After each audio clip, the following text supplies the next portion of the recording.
রাধে কৃষ্ণ বন্ধুরা, কেমন আছেন আপনারা? আশা করি সবাই ভালো আছেন। আজকে আবার একটা নতুন ভিডিও নিয়ে হাজির হয়ে গেছি। ভিডিওটি শেষ অবধি দেখার অনুরোধ রইল। আজকের গল্প প্রেমেন্দ্র মিত্রের মহানগর। আজকে গল্পের দ্বিতীয় পর্ব বা শেষ পর্ব। দিদিকে যে তার খুঁজে বার করতেই হবে। দিদি না হলে তার যে কিছু ভালো লাগে না। ছেলেবেলা থেকে সে তো মাকে দেখেনি, জেনেছে শুধু দিদিকে। দিদি তার মা, দিদি তার খেলার সাথী। বিয়ে হয়ে দিদি গেছিল শ্বশুর বাড়ি, তবুও তাদের ছাড়াছাড়ি হয়নি। কাছাকাছি দুটি গা। রতন নিজেই যখন তখন পালিয়ে গিয়ে হাজির হয়েছে দিদির কাছে। তারপর দিদির কাছ থেকে তাকে নিয়ে আসা সোজা ব্যাপার নয়। দিদি যেখানে থাকতে পারে দিনের পর দিন, সেখানে তার বেশি দিন থাকা কেন যে দোষের, তা সে কেমন করে বুঝবে? তারপর কি হলো কে জানে। একদিন তাদের বাড়িতে বিষম গণ্ডগোল। দিদির শ্বশুর বাড়ি থেকে লোক এসেছে ভিড় করে এসেছে গায়ের লোক। থানা থেকে চৌকিদার পর্যন্ত এসেছে। ছেলে মানুষ বলে তাকে কেউ কাছে ঘেঁষতে দেয় না। তবু সে শুনেছে দিদিকে কারা নাকি ধরে নিয়ে গেছে। তাকে আবার কেড়ে আনলেই তো হয়, কেন যে কেউ যাচ্ছে না তাই ভেবে তার রাগ হয়েছে। তারপর সে আরও কিছু শুনেছে। শিশুর মন অনেক বেশি সজাগ। দিদিকে কোথায় ধরে নিয়ে গেছে কেউ নাকি জানে না। এইবার সে কেঁদেছে। কে জানে কারা নিয়ে গেছে দিদিকে ধরে। তারা হয়তো দিদিকে মারছে, হয়তো দিচ্ছে না খেতে। দিদি হয়তো রতনকে দেখবার জন্য কাঁদছে। এ কথা ভেবে তার যেন আরও কান্না পায়। বাবা তাকে আদর করেছেন কান্না দেখে। মাথায় হাত বুলিয়ে বলেছেন, কান্না কেন বাবা? চুপি চুপি রতন বলেছে, দিদি যে আসছে না বাবা। মুকুন্দ শিশুর সজাগ মনের রহস্য না জেনে বলেছে, আসবে বই কি বাবা, শ্বশুর বাড়ি থেকে কি রোজ রোজ আসতে আছে? রতন আর কিছু বলেনি, কিন্তু বাবা তার কাছে কেন লুকোতে চান বুঝতে না পেরে তার বড় ভয় হয়েছে। তারপর একদিন সে শুনেছে যে দিদিকে নাকি পাওয়া গেছে। দারোগা সাহেব পুলিশ নিয়ে গিয়ে তাকে নাকি কোন দূর দেশ থেকে খুঁজে বার করেছেন। দিদিকে খুঁজে পাওয়া গেছে। রতনের আনন্দ আর ধরে না। দিদি এতদিন বাদে তাহলে আসছে, কিন্তু কোথায় দিদি? একদিন দুদিন ব্যাকুলভাবে রতন অপেক্ষা করে, কিন্তু দিদি আসে না। দিদিকে ফিরে পাওয়া গেছে, তবু দিদি কেন আসে না রতন বুঝতে পারে না। দিদির ওপরই তার রাগ হয়। কতদিন রতন তাকে দেখেনি তা কি তার মনে নেই? দিদি নিজে চলে আসতে পারে না, আর বাবাই বা কেমন, দিদিকে নিয়ে আসছে না কেন? রতন সকলের উপর অভিমান করে। হয়তো দিদি চুপি চুপি শ্বশুর বাড়ি গেছে ভেবে একদিন সকালে রতন সেখানে গিয়ে হাজির হয়।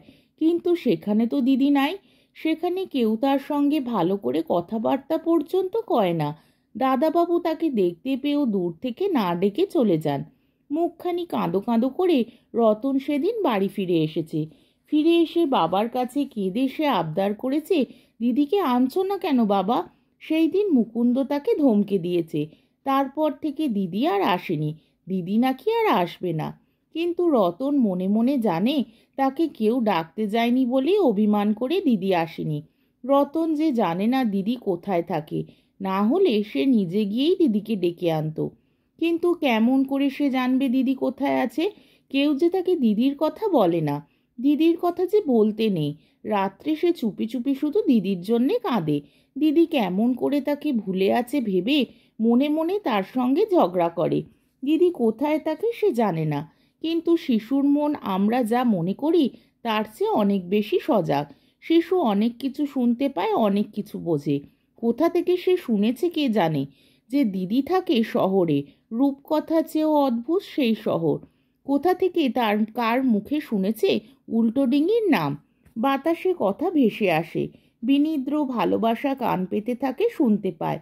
তাই সে কাকুতি মিনতি করে এসেছে মহানগরে। তাই সে চলেছে সন্ধানে। দিদিকে সে খুঁজে বার করবে। সে জানে দিদির সামনে একবার গিয়ে দাঁড়ালে সে আর না এসে থাকতে কিছুতেই পারবে না। এমনই গভীর তার বিশ্বাস। রতনকে আমরা এখানে ছেড়ে দিতে পারি। মহানগরে অনেকেই আসে অনেক কিছুর খোঁজে।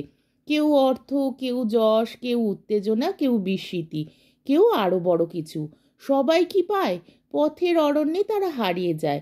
মহানগর তাদের চিহ্ন দেয় মুছে। রতনও তেমনি হারিয়ে যাবে ভেবে আমরা তাকে ছেড়ে দিতে পারি, কিন্তু তা যাবে না। পৃথিবীতে কি সম্ভব কি অসম্ভব কে বলতে পারে। রতন সত্যিই দিদির খোঁজ পায়। দুপুর তখন গড়িয়ে গেছে বিকেলের দিকে। আষাঢ় মাসের আকাশ মেঘে ঢাকা বলে বেলা বোঝা যায় না। ক্লান্ত পদে শুকনো কাতর মুখে একটি ছেলে গিয়ে দাঁড়ায় খোলার ছাওয়া একটি মেটে বাড়ির দরজায়। একটি মেয়ে তাকে রাস্তা থেকে এনেছে সঙ্গে করে। রতন অনেক পথ ঘুরেছে, অনেককে জিজ্ঞাসা করেছে পথ, শেষে সে সন্ধান পেয়েছে। ভালোবাসা কি না পারে। খানিক আগে হয়রান হয়ে খোঁজ করতে করতে রতন দূরে একটি মেয়েকে দেখতে পায়। উৎসাহ ভরে সে চিৎকার করে ডাকে, দিদি। মেয়েটি ফিরে দাঁড়াতেই রতন হতাশ হয়ে যায়।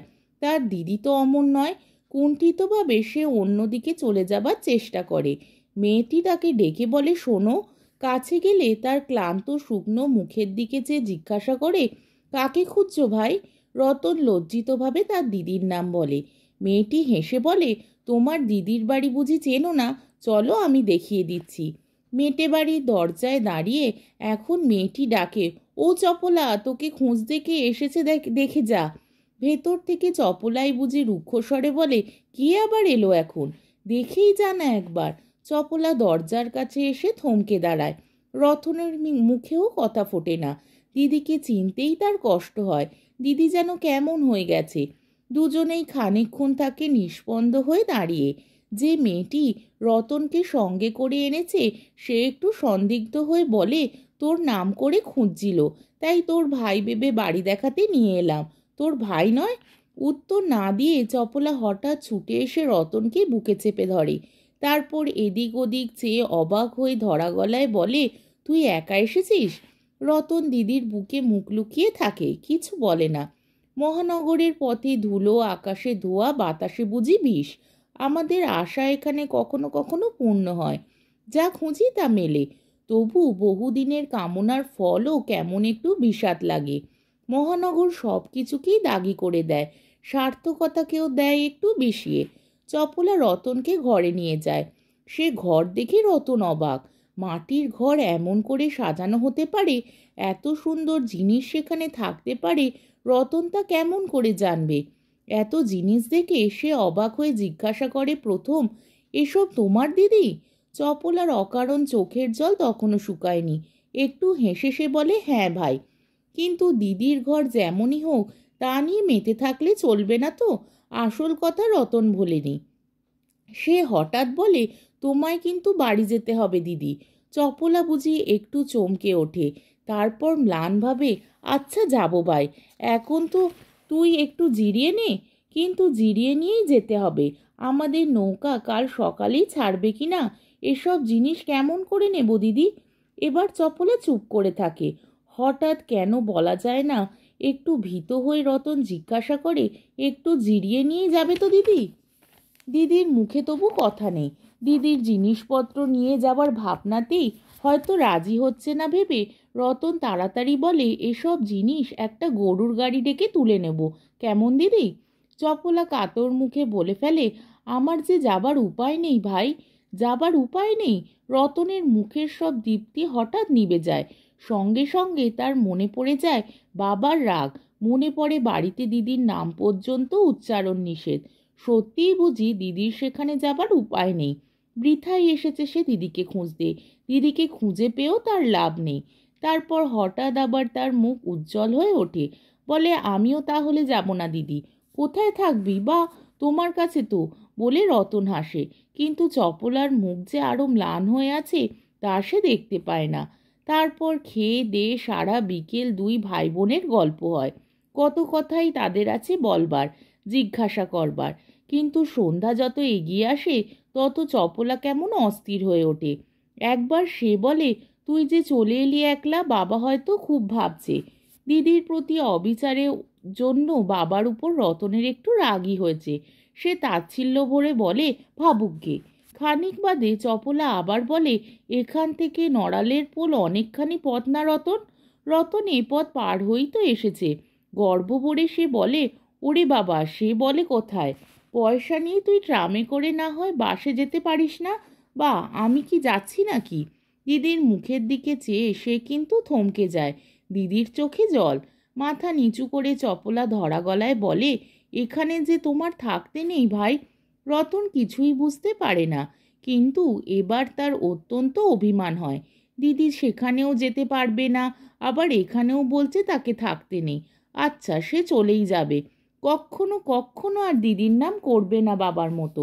ধীরে ধীরে সে বলে, আচ্ছা আমি যাব। মেঘলা আকাশে একটু আগে থাকতেই আলো এসেছে ম্লান হয়ে। চপলা উঠে তার আলমারি থেকে 4টে টাকা বার করে রতনের হাতে গুজে দিয়ে বলে, তুই খাবার খাস। 4 টাকায় অনেক পয়সা, তবু আপত্তি করবার কথাও আর রতনের মনে নেই।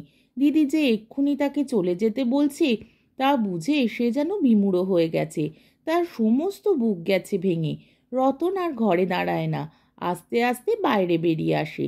দিদির মুখের দিকেও আর না চেয়ে গলি দিয়ে সে বড় রাস্তার দিকে এগিয়ে যায়। মুখের দিকে চাইলেও হয়তো দিদির অবিশ্রান্ত চোখের জলের মানে সে বুঝতে পারত না। চপলা পেছন থেকে ধরা গলায় বলে, বাসে করে যাস রতন, হেঁটে যাসনি। রতন সে কথা শুনতে পায় কিনা কে জানে, কিন্তু বড় রাস্তার কাছ থেকে হঠাৎ আবার সে ফিরে আসে। তার মুখ আবার গেছে বদলে। এইটুকু পথ যেতে কি সে ভেবেছে কে জানে। চপলা তখনও দরজায় দাঁড়িয়ে আছে। রতন তার কাছে এসে হঠাৎ বলে, বড় হয়ে আমি তোমায় নিয়ে যাব দিদি, কারুর কথা শুনবো না। বলেই সে এবার সোজা এগিয়ে যায়। তার মুখে আর নেই বেদনার ছায়া, তার চলার ভঙ্গি পর্যন্ত সবল। এতটুকু ক্লান্তি যেন তার আর নেই। দেখতে দেখতে গলির মোড়ে সে অদৃশ্য হয়ে যায়। মহানগরের ওপর সন্ধ্যা নামে বিস্মৃতির মতো গাঢ়। আজকের গল্পটি এখানেই শেষ হলো। আমার ভিডিওটি যদি আপনাদের ভালো লেগে থাকে তাহলে আমাকে কমেন্টের মাধ্যমে আপনাদের মূল্যবান মতামত অবশ্যই জানাবেন, এবং আমার ভিডিওটিকে লাইক ও শেয়ার করার ও আমার চ্যানেলটিকে সাবস্ক্রাইব করারও অনুরোধ রইল। তাহলে আজকের ভিডিওটা এই অবধি। পরের দিন আবার অন্য কোনো গল্প নিয়ে হাজির হয়ে যাব। ততক্ষণ পর্যন্ত আপনারা সবাই ভালো থাকবেন, সুস্থ থাকবেন, সাবধানে থাকবেন এবং আমার ভিডিওটি দেখতে থাকবেন। তাহলে আজকে আসি। রাধে কৃষ্ণ।